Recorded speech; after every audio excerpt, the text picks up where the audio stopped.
Hello, everybody. This is another amazing interview I did with Ronnie Dio back in 1983 in 2 parts. Ronnie was always open and opinionated and honest, so I know you'll dig this one. And if so, click like.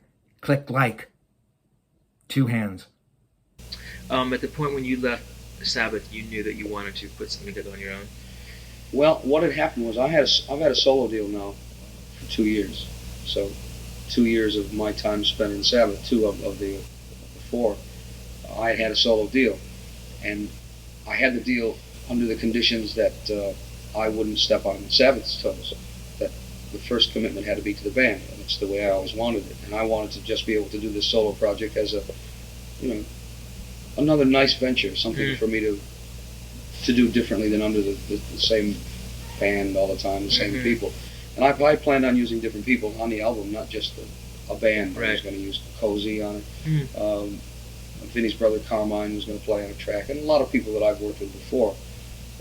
But then when the Sabbath bubble burst, I had the deal already, so my next step was immediately to put a band together, because the most important thing with an album that's not just a solo project that's going to be tossed out into the meat market, and if it happens, it happens, it doesn't, you've got somewhere to go. Then I wanted to get out there and do what I always do, and that's perform. Use this album as the means to go out and perform and keep my career together. Right. So that's why it's now become a band more than a solo project. Right. Were there offers from other bands to join them as singer? Well, there have been a couple of feelers that have been put out, but I've chosen to close my ears to all of them, because I think I've had to be part of too many other people's wins for too long, and I might as well just take the chance myself. This is the opportunity. So the people you're playing with are not newcomers to you. I mean, obviously. Not 2 of them, no.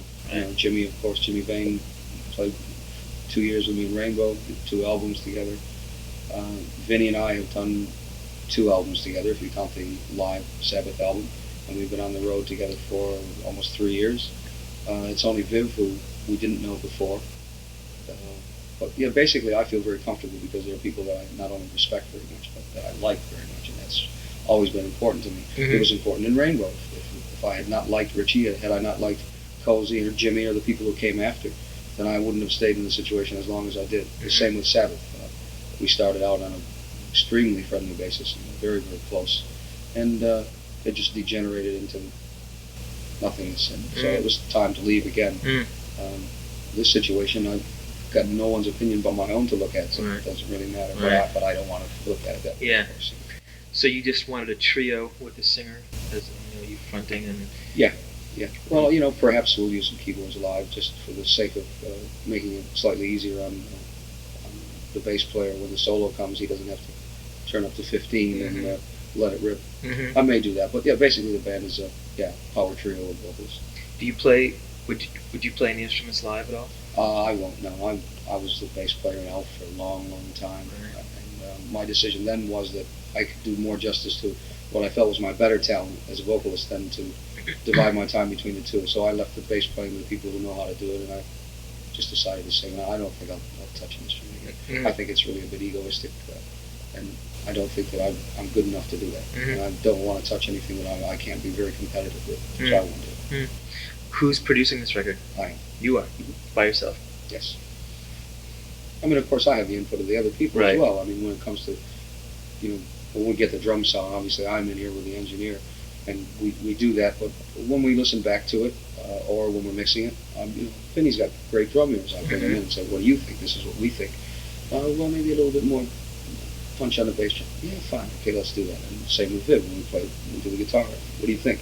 Well, I'd like to hear, fine. And then, again, taking people's own ears and using them to the best of your own ability, I think is the only way for a producer to do it. I could never be a Hitler type.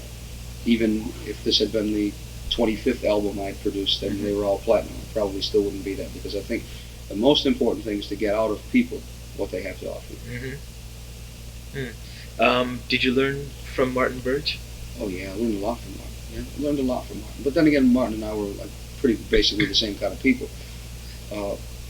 Martin's a real happy-go-lucky guy who's brilliant engineer, and knows how to get the best out of people just because of his his personality because you like him, Mm-hmm. and you'll do things. Martin can get you to do things that maybe some other people couldn't get you to do.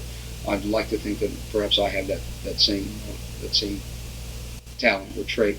But I did learn a lot from Martin. I learned a lot about sounds, a lot about the desk, a lot about the equipment around me. But most important, how to deal with people. Mm-hmm. So did Martin have to deal differently with Tony as opposed to Ritchie? I mean, it's just a coincidence they did both records.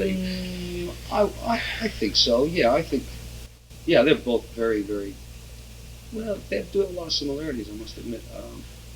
It was more difficult with Tony than it was with Ritchie. Really? Ritchie, well, because Ritchie knows his instrument so well. I mean, and he plays up to his own limitations, and he doesn't step beyond that. He doesn't want to be a jazzer. I think Tony wants to be Joe Pass or something at times. When Ritchie played through an amplifier, he could play through anything that came in the room, and he always sounded exactly like Ritchie because he knew what to do with it. Right. Tony would try every amp made under the sun. Some we agreed with and some we didn't agree with. So that was a bit difficult for Martin. The working hours were totally different for Tony than they were for Ritchie. Ritchie was much more like I am, and it's let's go in sometime late afternoon and not spend the entire evening burning our ears out. Whereas Tony would roll in at 11 o'clock at night and leave at 11:30. Now they're just totally different people because they're both very strong players and characters, and it shows. But again, I think Martin, because he's got that way of dealing with people, he just funneled his ideas in a different direction towards Tony's way instead of Ritchie's. Mm-hmm. A lot of times you've got to, in Martin's case, you have to say yes when you don't want to. And I think he's learned to say yes and then go into the back room and then come back out and smile. But yeah, it was totally different for the two. Yeah. And Tony's a different kind of player as well. Tony's a real basic player. He plays, he's probably one of the best chord players. Mm-hmm. Whereas Ritchie, when it came to playing backing tracks, would just play on the E String. Against the wall. But it served the purpose. It did what he wanted. He wanted more space than Tony did. So in matter of playing style, it was different for Martin as well. He had to adjust to the difference in style. This big wall of wash of guitar as opposed to Ritchie going, with his backing tracks. Solo time was probably difficult for Martin, with both. Probably more difficult with Tony than it was for Ritchie, because Ritchie was very direct in what he wanted. Yes, that's right, thank you. I didn't like that, Ritchie. Too bad. Sorry. Does your does your approach to singing change at all with the different bands you're in? Actually, I think what happens is I think you tend to change the band to suit your vocals as opposed to... Yeah, I do. I know what I guess maybe a bit like Ritchie in that respect. I know exactly what I want the song to sound like, and if there's any way of having it done exactly the way I want to, then I'll usually use any method to get that done. Mm-hmm. Not devious methods. I think it's just probably another character trait. I like to be in control of the situation, and when it comes to singing, I mean, they can tell me whatever they want to do about their guitars. No, I didn't like that, because usually Martin and I would sit in the studio and he'd play. No, I didn't like this. Do this to the guitar, and it usually worked. But if he came back and said, no, I don't like that with the guitar, let's do this, and we'd look at each other and say, well, he's wrong, but he's playing the guitar. Well, the same thing when it came to doing the vocals, because they're not as good as me, so do what I want to do. But yeah, I think it's always been my impression that's been stamped on the bands I would, rather than them making me something else, because I always sound like me, always write like me, always sing like me, and this is no exception. I know what I want vocally. How do you tend to work in the studio? Is it going through and singing the whole tune, then going back and listening, saying, well, that was a bad line, let's try this again, or is it piecing, or... It's a lot of both, really. If you're fortunate enough to get one on a full go, it's great. It's a nice pat on your own back too, and you don't have to go through the tedium of, all right, we'll punch in here, let's do this line, let's do that line, I didn't like that word, so on and so forth. But we do it both ways. And it's not really a cop-out. Anyone who thinks that that's a cop-out, even the people who do it word by word, well, I find that a bit of a cop-out. But the line-by-line thing is not a cop-out, because you can't go into someone's home when the record's done and apologize for what you've done. You can't say, don't listen to that one. Please don't listen to that line, it wasn't right. So you do it, you do it properly. You've got the time here, you're spending the money for it, so if it means line by line, and if you're clever enough, no one's going to know anyway. When the crux of the matter comes to doing it live. If you can reproduce it live, then you know you're doing your job well. So do you tend to work fairly slowly then on your vocals? No, I don't. As a matter of fact, I work very, very rapidly on my vocals. I did an album with Carrie Livgren called Seeds of Change. I did 2 tracks for Carrie. This was almost a couple of years ago. And I had just flown in from London. We had just finished the tour. And I flew into Atlanta from London. Took me to the piano and said, well, these are the songs. Here are the lyrics, and this is the way the melody goes. Okay. So I did the first one in 1 take and the second one in 1 take. Wow. And he was pleased, and I was pleased. It's his album. I'm not going to tell him what to do. It still sounded like me. You know, I made him sound like Rainbow and Sabbath and everybody else again, as always. But no, I'm usually very, very quick on vocals. Sometimes it takes a little bit more time than others. Yeah, sometimes I can spend an hour or 2 on it. But usually it doesn't take any more than about 45 minutes for me. Sometimes it's in 1 take. Really? Sometimes. But on this one, I've taken a lot more time. In past albums, I'd usually just go in and let one rip for the whole thing, and it'd usually be good enough for me to do it. Oh, really? But here, because I think the onus is a little bit more on me, maybe I've taken a little bit more time. Right. Do you do like all your own backing tracks and harmony parts? And Yeah. I don't. No one's ever done me singing with me. Really? And I've done a lot.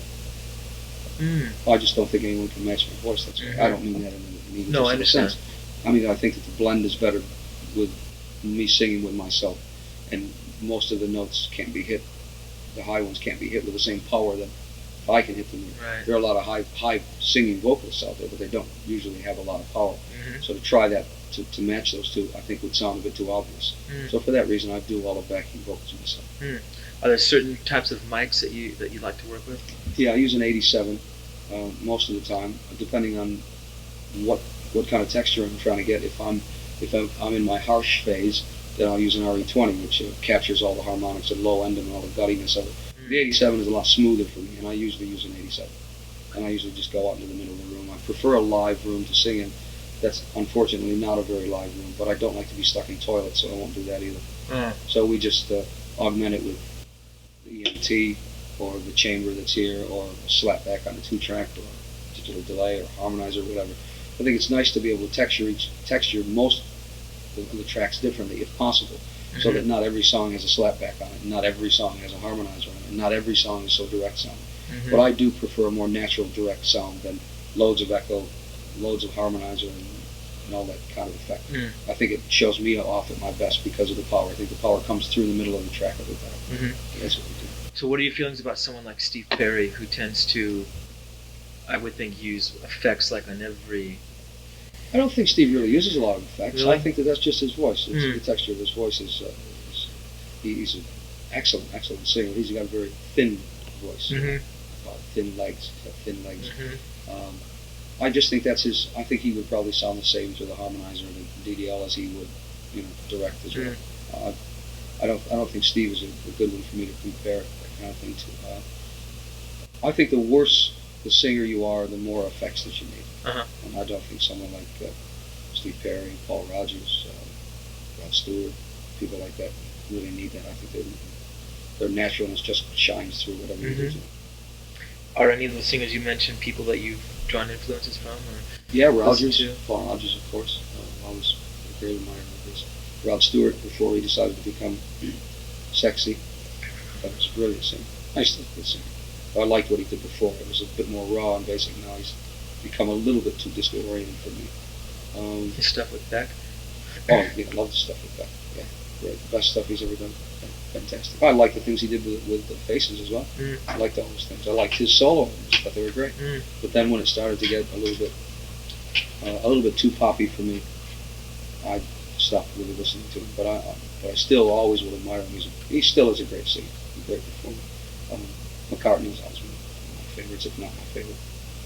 Stevie Wonder is incredible. He never makes a mistake. Donny Hathaway was always one of my favorites. Really? I don't sing that way, but I admire what they do. Those people, Otis Redding drew a little bit from him, but then again, who didn't? I won't lay claim to Sam Cooke. That's Rod and Sam. Those are some of the people that I like to listen to because of their soulfulness. Maybe. What about your feelings about a lot of the music that's out now, which is almost, I mean, not anti-vocal, but it's like the vocals play a very small part in the production. I mean, a lot of, those types of bands, Duran Duran, and, fixed. I mean, there's vocals there, but it's really not like. No, well, they're just not vocal-oriented bands. They're bands. They're bands, garage bands that have graduated to the step they're at with their songs and the presentation of their songs than with the strength of one individual. It's difficult these days to get back into the Deep Purple syndrome where you've got a great guitar player like Ritchie and a great keyboard player like John Lord, and et cetera, et cetera, et cetera. Now they just seem to put the band together because it was fun in the first place, and it works the way it is. But there's still some good singers out there in bands. I like both the singers in Squeeze, Split Ends. I like Colin Hale in Night Work. It's really good. There's still some singers out there. I mean, they're not of the magnitude of the people that I equate vocalists with, but they're good. They're good, and they've got room to expand, room to grow. I like a lot of those bands. I even like Air Supply. That guy's impossible to listen to. Yeah, he really is. Well, not as impossible as the guy in Styx. Oh yeah, he's impossible really too. Annoys me. I can't stand him. Yeah, he makes me crazy too. But the Tommy Shaw, the guitar player in the band, Yeah, he's quite has good. a real good voice. Yeah, he is good. Yeah, he doesn't have that smarmy little voice you want to smack across the face every time. Exactly. So the album's called Holy Diver. Holy Diver, yeah. Are you the Holy Diver? Or? I could be. A lot of things I write are biographical, but that's not, the Holy Diver's not me. It's a greater figure. Must be Tony Iommi. Right. What did you think of the Rainbow albums post Ronnie Dio? Well, I think they were done well, as all the Rainbow productions have been done. I don't think that the first one they did was produced as well as any of the other ones that we did with Martin Birch, but I think Roger felt himself along the way, and I think he did a passable job. I think the musical direction changed drastically, but that's what Ritchie wanted. I mean, he wanted a band that sounded like Foreigner. That's what we got. Those are the only changes I can see. I don't think Ritchie shows great interest anymore in what he does.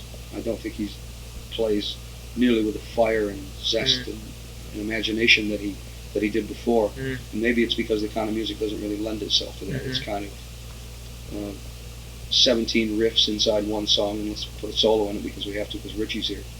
And it just seems uninterested to me. I felt the same with the first album. I think was called Down to Earth. I thought Cozy's playing suffered brutally because I guess maybe because I was so personally involved, and I could hear the consternation inside of all the music. I could hear the problems. And shortly after that, Cozy was gone. I spoke to Cozy after that, and he said he just couldn't handle it anymore. It just wasn't fun. It wasn't interesting. And that's one of the reasons I left. Was, first of all, musically, they wanted someone kept telling Ritchie, "You've got to be more like Foreigner."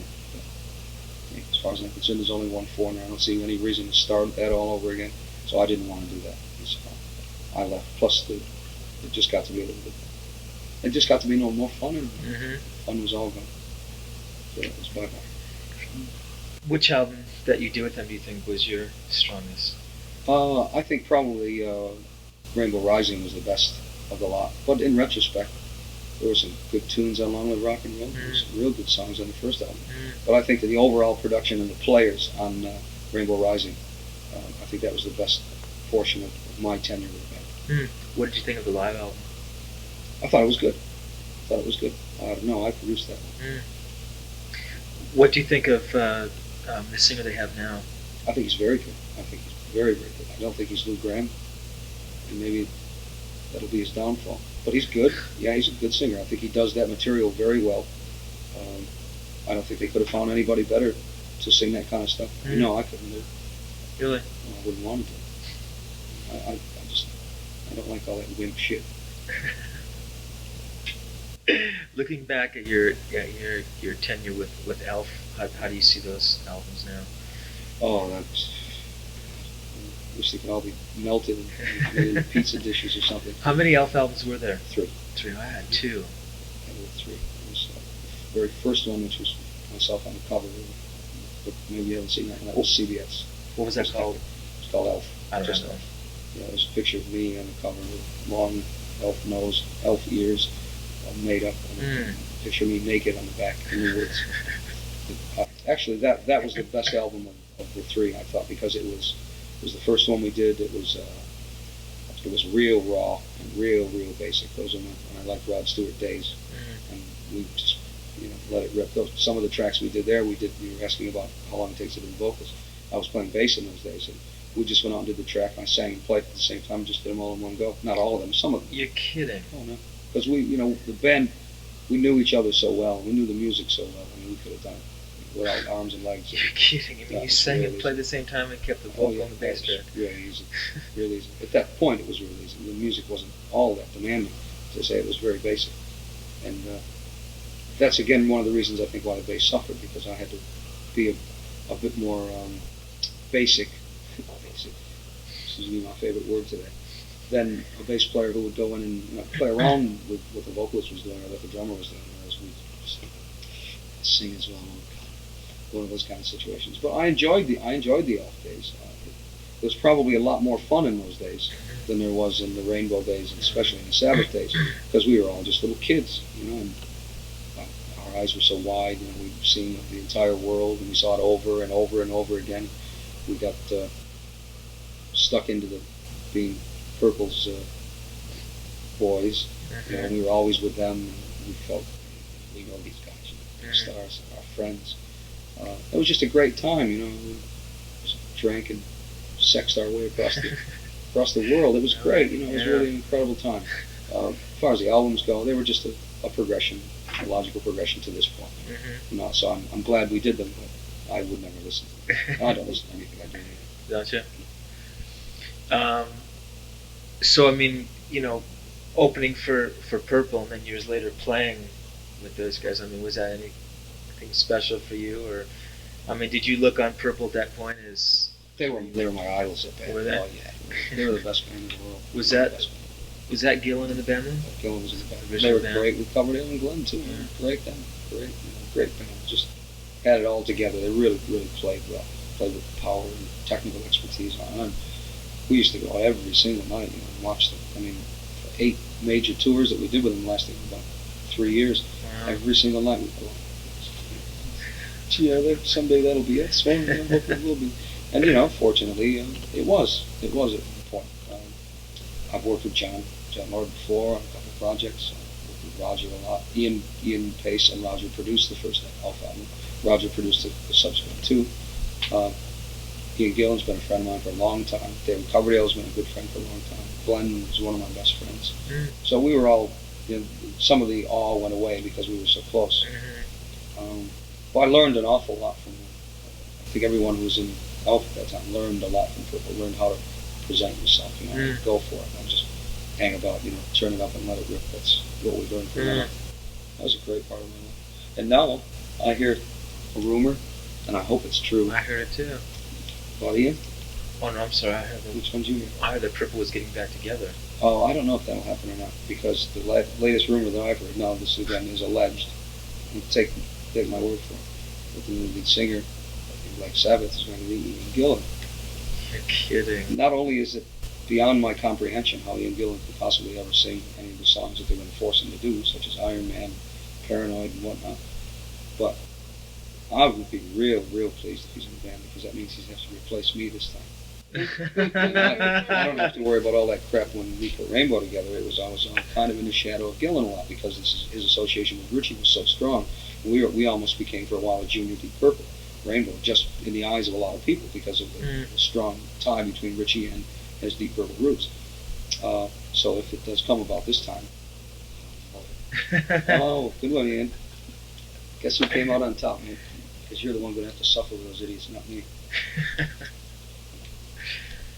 They must have gone through a lot of changes, because I've met Sabbath on and on, off and on through the years, and I knew Tony, and he was just, and Bill were the nicest guys you'd ever want to meet. Sometimes, yeah. And I don't know what happened along the way. Well, I always liked Billy. Billy was a friend to the end, even when he was gone. He wasn't in the band anymore. We spoke a lot. He lives in California. Does he really? Yeah. Tony and I got along really well early on. Great guy. Geezer was like probably my best friend in the band. And then it just suddenly all turned around, and for reasons I wouldn't really bother to get into. Yeah. I get into them enough, and I get myself very defensive, and I shouldn't do that. I should keep my mouth shut, and like Don Henley said, I don't air any dirty laundry. Yeah. It really is foolish. No, I liked Tony for almost all of the time that we were together, and I don't like him now. I don't like him a bit. I don't like his attitude. I don't like his lies. I just don't like him anymore because of the ill way that I feel I was treated by them. I gave everything I possibly could to them.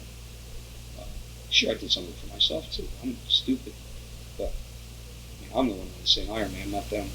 They may have had to play it, but I'm the one who had to get up there and sound like a fool doing it.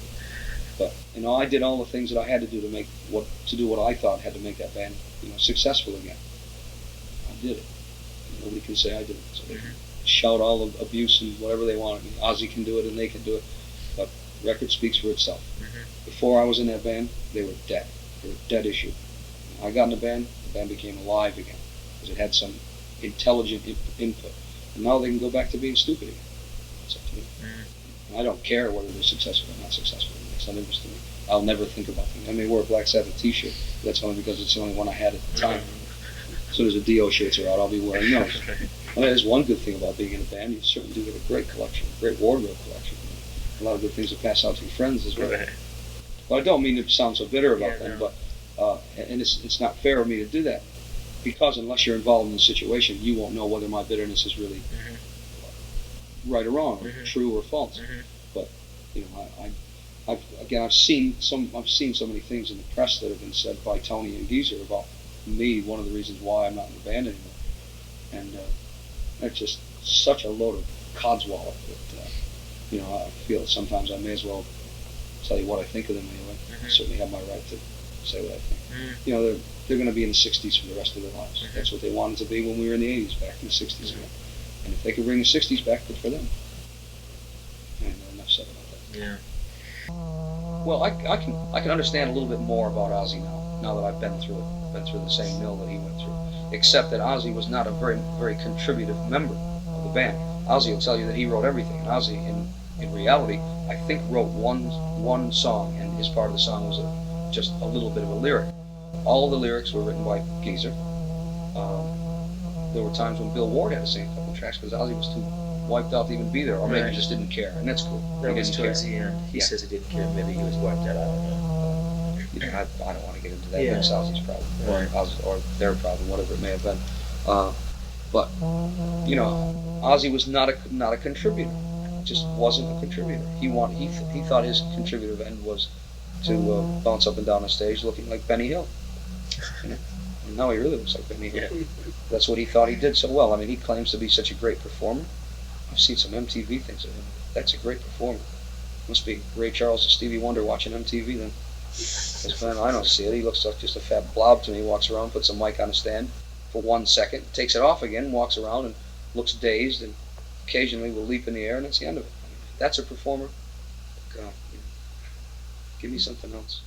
But I can understand what Ozzy had to go through now. I can see what kind of mental trips that Tony especially must have put him through. And then, of course, Tony being the strong figure in the band has Geezer, who's so afraid that Tony will leave him, that he'll just grab onto his tail like an elephant, and stick to him as closely as he can. Bill I admired very much. Bill got out. Bill said, "Hey, this is bullshit. What's this all about? I don't want to be managed by that jerk, the guy that was managing us at the time, or the guy who was managing the band before that. I don't want to know about it. My life is too important to me, so you can all get stuff." And he left. And I really admired Bill for that, which is one of the reasons why I liked to stay close to Bill. I'm sure that now Bill's back in the band, that'll all change, and I'll still be the outsider even to Bill. Oh, that may not be true, because Bill is at least a very genuine person. But again, Tony being a strong figurehead, the rest of them run to Tony, and so Ozzy was probably put off on the outside because he was the vocalist, because he was getting all the attention, because everyone called Tony Tommy Iommi, but they knew Ozzy Osbourne's name, and so those things grate on the nerves, and I think they put him through a lot of hell, and so I've softened my impression of Ozzy a little bit, but I can't forgive some of the things that he's done or said. I think they've just shown him up for what he is, just a buffoon with no intelligence. Things he said about you, or just yeah, he's Sabbath said a in few general? things. Yeah, he said a few things about me. But so it's my turn. Isn't it? But I'm only telling life according to Dio or Garp, whoever it may be. I'm telling you what I observed. Yeah. I like to consider myself an intelligent person. I'm an intelligent person, as a matter of fact, and I'm a hell of a good judge of character. And I can see through most people most of the time. I can see through him straight away. So with my expertise as character analysis, I'm telling you what he is. Yeah. He's an undereducated, no talent who is the world's greatest publicist, publicizes himself magnificently, and I admire him for that. I do. I have a lot of admiration for someone so mediocre who can do so well.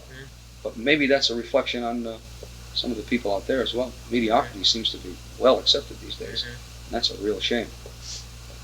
Again, I don't even think about Ozzy anymore. It doesn't matter. In the beginning, he'd say some things.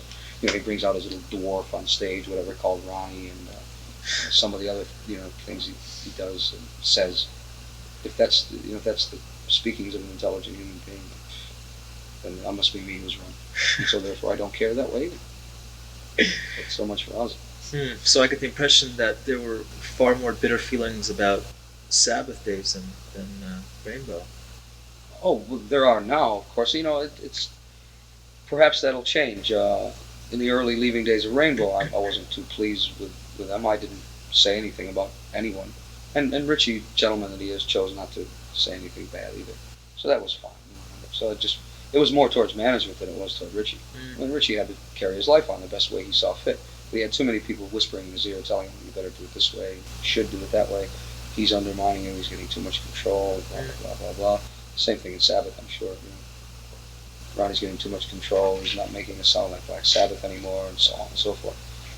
And so, for all those reasons, it was logical that the ends come. If they're dissatisfied with my attempt at control, that's fine. That's cool. We don't want to know about you anymore, Ronnie. Good. Go along, live my life the same way I always have. I've never had anything to be embarrassed about in my musical career, and I won't have now. But the bitter feelings now are some of the things that probably will never come out.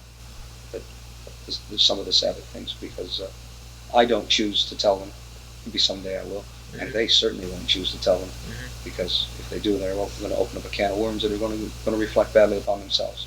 So the feelings are bitter in that I felt that I did everything I possibly could to care about them as people, care about the band, care about their reputation. And after all, Black Sabbath wasn't my band. Black Sabbath was their band. They're the ones who started it off. So all I tried to do was to prolong their careers and make Black Sabbath a name respected by other musicians for a change. Because there are a lot of them out there who mention the name Black Sabbath, and it would be like, play it at 78 the usual, and maybe it'll sound good.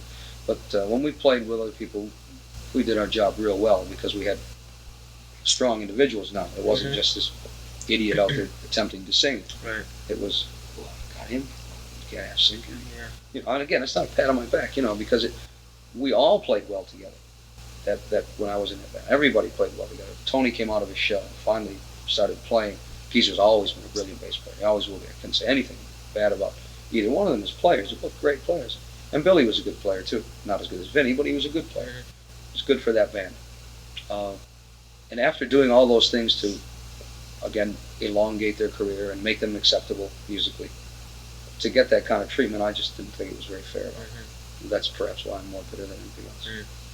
The Heaven and Hell album was a good record. It was a good record. I think Mob Rules album was a good record too. I think that if you compare the two, you'll find better songs in Mob Rules than you will in Heaven and Hell. But maybe, just maybe, the way that it was with the things I mentioned with Cozy and Ritchie playing, seeming a bit uninterested, I think a little bit of that comes over on the Mob Rules album as well. I think you can kind of hear, not only feel, a little bit of the discontent that's flowing through it. A little bit of searching here and there. What are we doing? Why are we doing this one? Why don't we do Iron Man Part 2? Or Children of the Grave, the film? Let's go back to the 60s again. Right.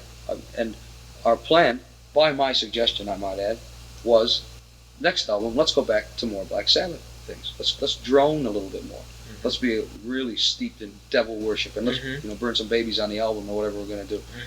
Not that, of course, but I thought that it was a better idea for the band to go back to its roots a little bit. Right. And that's what we were going to do. I'm sure all the credit will be given. Well, we have to get back to our roots now.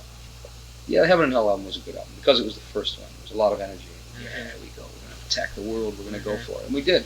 And the Malruz album got to be a little bit of discontent. Maybe too long on the road.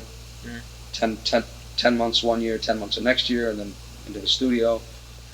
Perhaps them living in a place they didn't want to live in L.A., but then again, I didn't hear them suggesting we do it in Birmingham either. If they had, we would have done, but we didn't.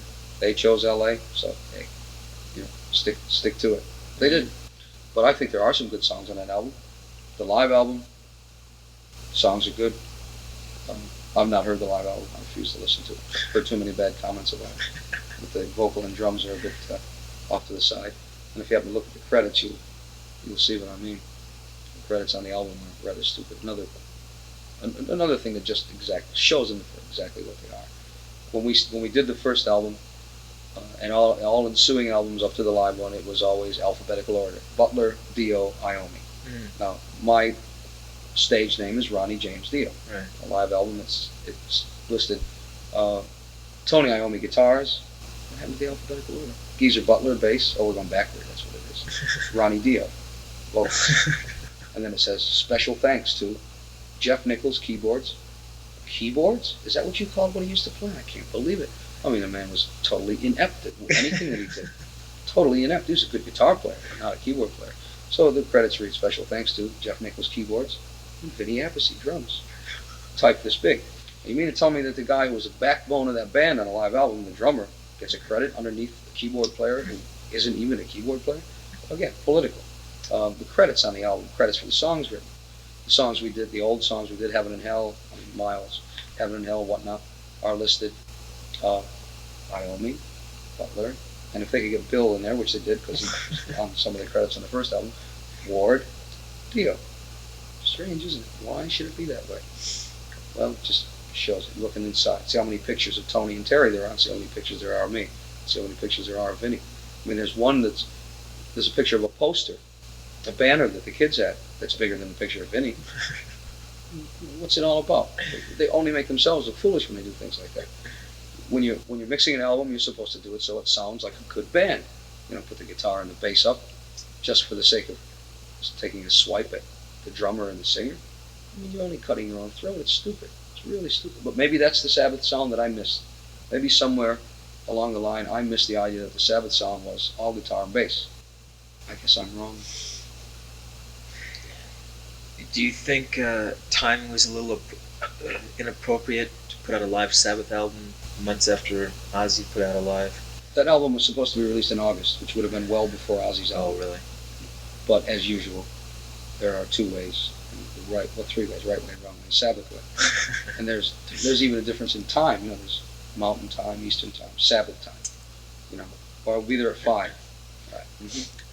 12. Oh, I see. Right. Okay. And the same way goes with the scheduling. The album was supposed to be released in August, and it ended up being released in January. So that ought to give you a little insight.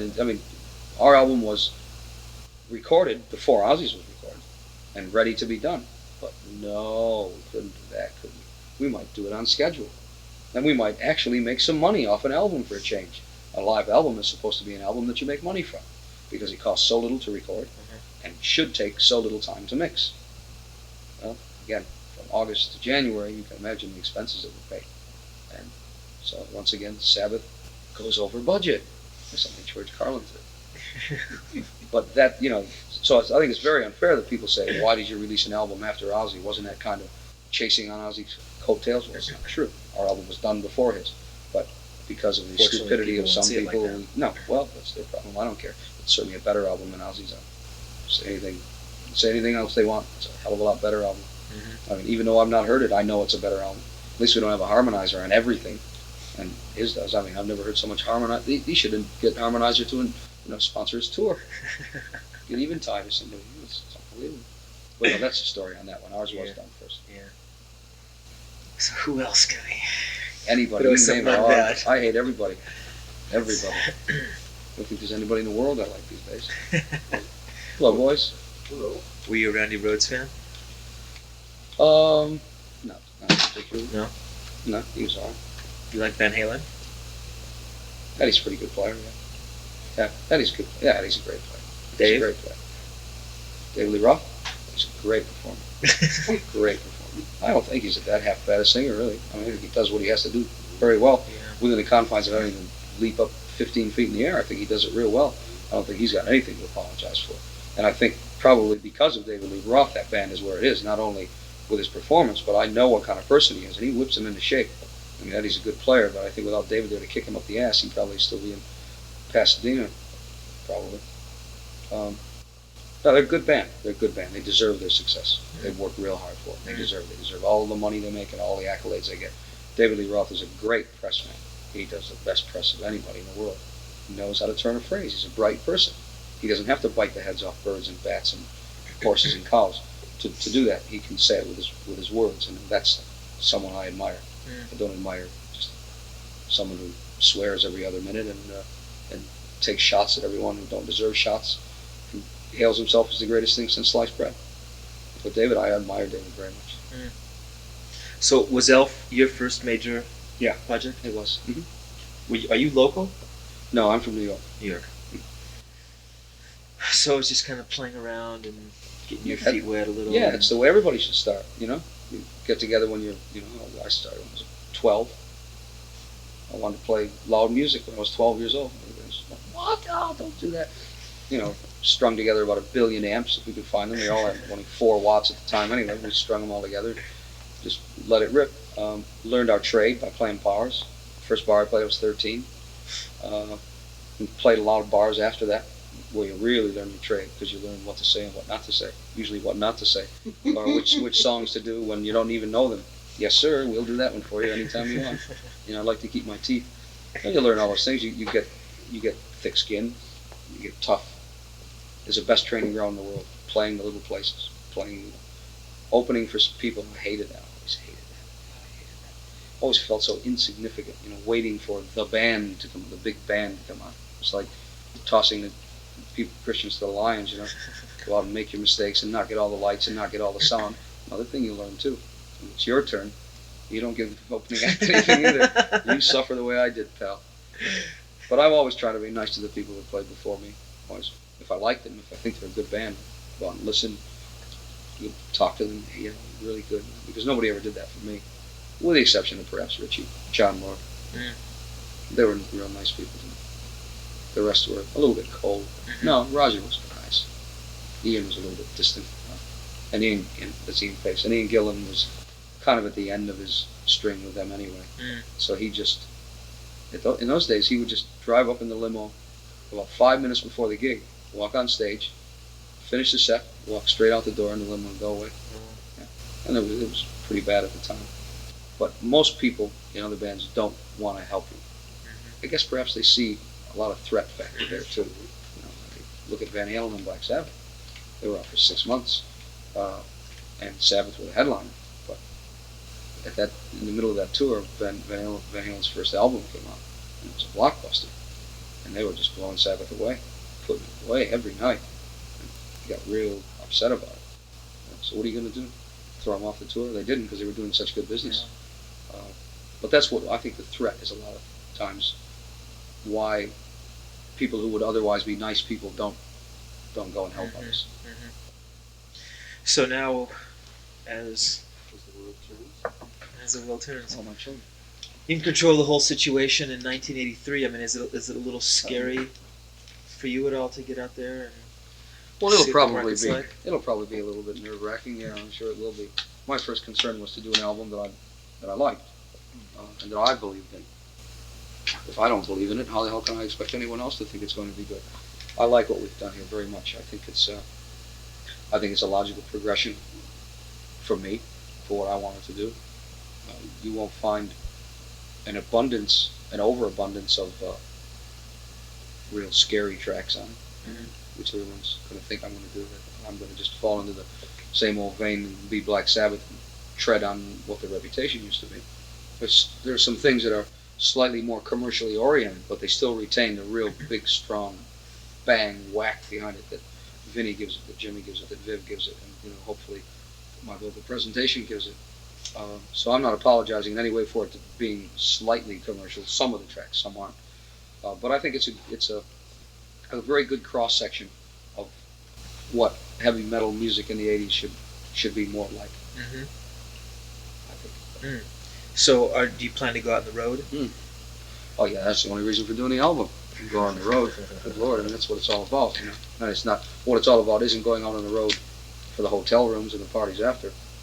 Because God knows I've seen enough hotel rooms and enough parties after, to the point where I don't want to see another hotel room, and who cares about the party after? I'd rather get to sleep.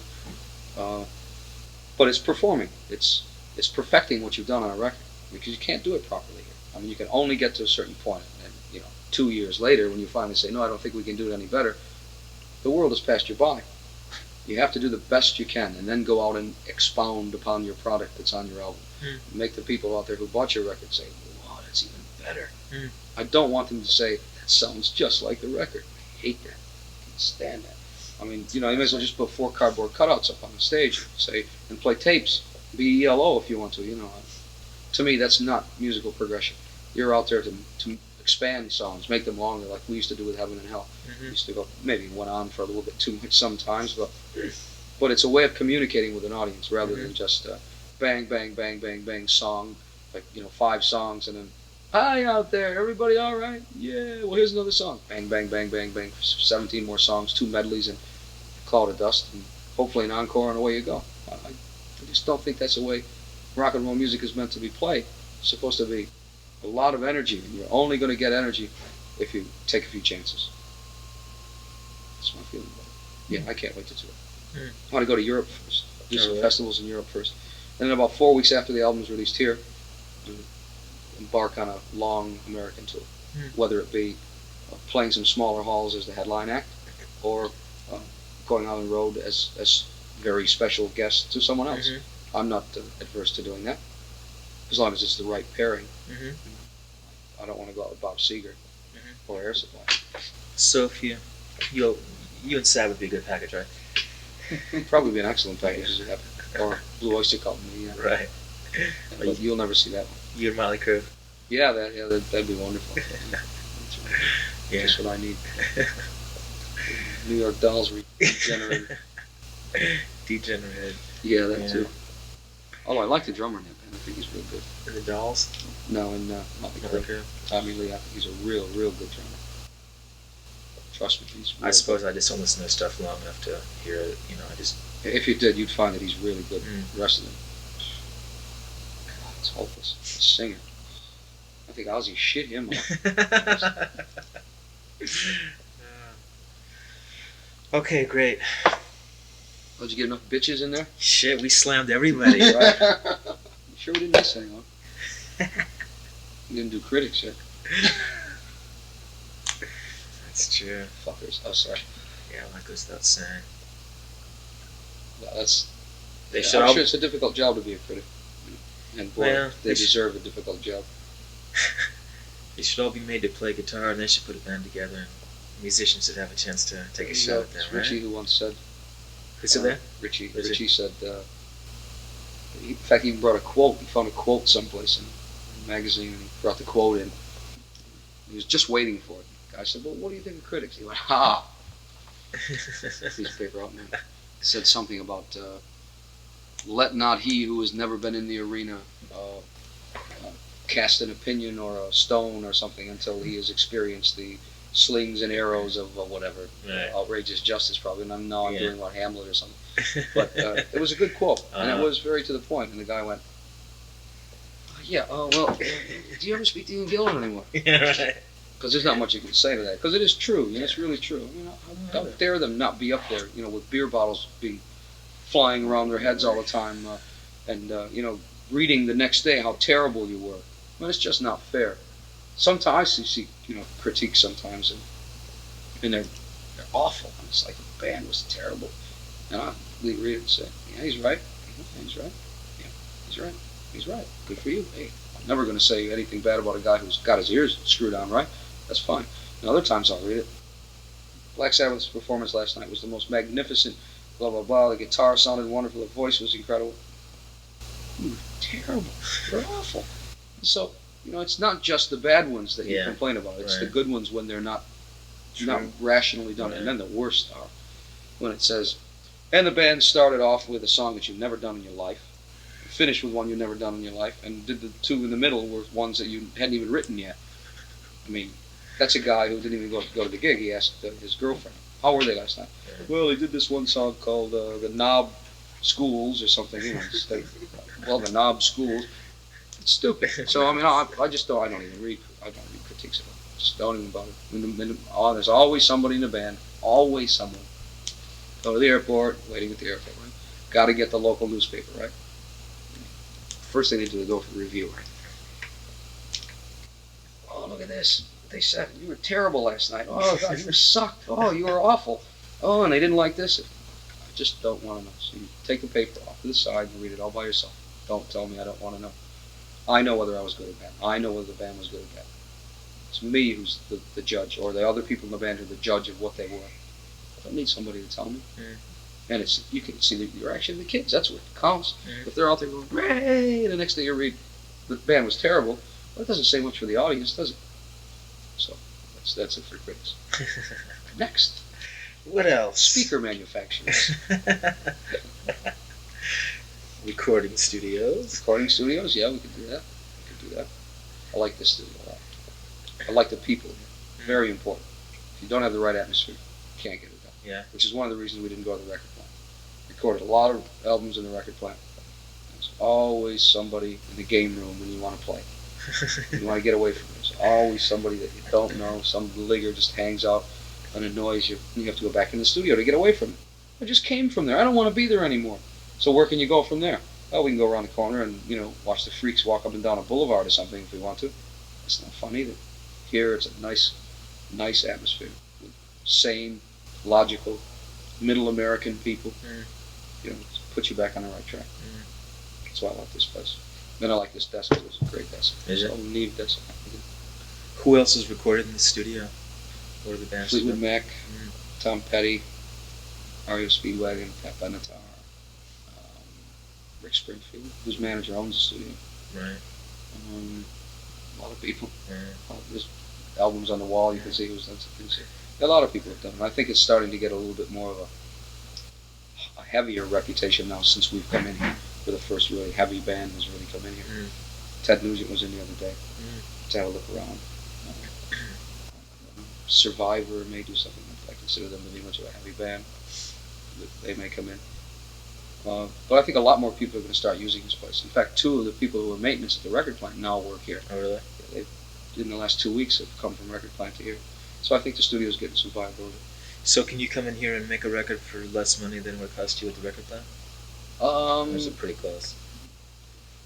I must say that the guy who owns the record plant, Chris Stone, is a very, very nice man and a very fair man. And he's very competitive. He will help. The problem with the record plant is that it's so used all of the time. It's so booked up most of the time that it gets difficult to do very many deals because they know that if you don't use it, somebody else is going to, so they can keep their rate up. We got a good rate here. I think we probably could have got this maybe $10 an hour more it would have cost us at the record plant. So it's about the same, very competitive. But this is away from Hollywood.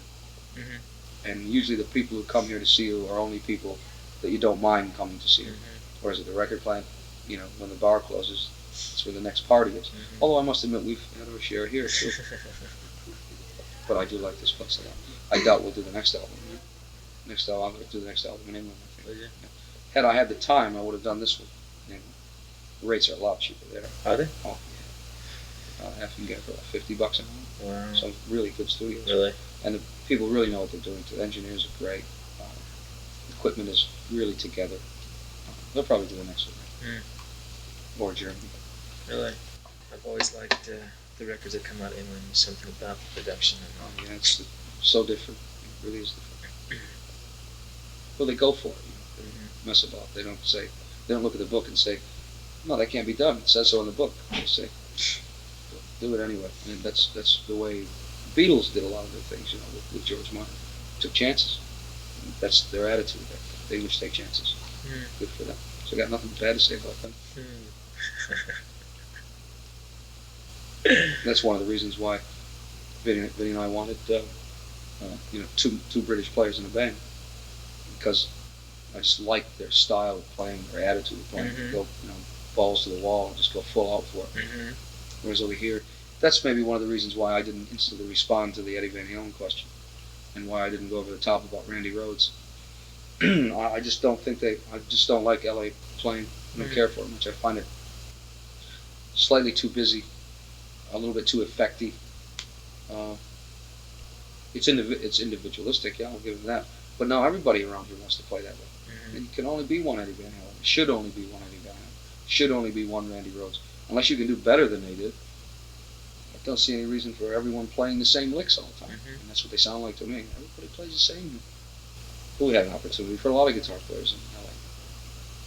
Just all was so wishy-washy to me. And that's why I don't like that style of playing. Do you find singers copying you? Do you hear things that Oh yeah, all the you've time. done? Yeah, which is a really nice compliment to me. Yeah, I find it a lot. I have little inflections and phrases, which are the things a singer should pick up. They shouldn't pick up. Should try to copy my vibrato or whatever else they do. They should try to be themselves, but they always should. I've done it myself. Take from people that you like. Take little things and do them better. That way, it becomes your style, and no one can say, "Oh, you stole that from." No, I didn't, because I do this and he does that. They don't know that I really copped a little bit of it, but I have made it, unto myself. And yeah, I find that, the flattery of competition is really wonderful. Or not competition. The flattery of imitation is really nice. Yeah. Is it possible for me to hear anything? Sure. Do you have anything? Sure. I mean, if you have the time, if you're in the mood to. Yeah, I don't know if these are. Yes, the line of play the safety. Let me see. Just